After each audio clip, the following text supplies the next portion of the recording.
Uharigani shabiki wa Simba Sports Club, uharigani mwana michezo Tanzania, uharigani mwana michezo Afrika, uharigani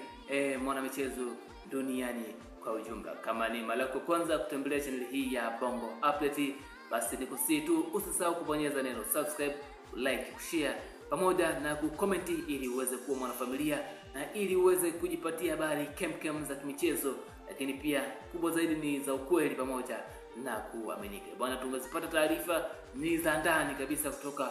kwenye uongozi wa Simba kukiwa kuna mgongano mkubwa kutokana na nafasi au aina ya wachezaji ambao Simba inatakiwa kuwapata ili kuhakikisha inanusuru jahazi lake kuzama kwenye mashindano ya CAF Champions League ili Simba uweze kufuzu kwenda hatua walioizoea ya robo finali ya mashindano ya CAF. Bwana, baada ya kupata taarifa hizo ambazo zinasema ya kwamba Simba wako kwenye mazungumzo ya chini chini kuhakikisha wanamuondoa Stephen Dese Mukwara, iwe kwa mkopo au kwa kuweza kumuuza, lakini kuweza kumsajili mwamba huyu Crescencio Paciencia Mabururu kutoka kwenye klabu ya Al Hilal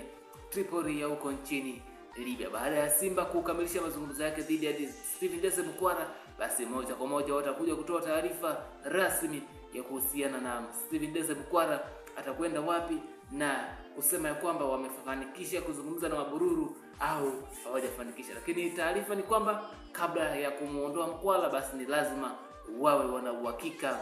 wa kumpata Crescencio Paciencia Mabururu, kwa sababu Crescencio Paciencia Mabururu ni mchezaji mwenye thamani kubwa Afrika, lakini ni mchezaji ambaye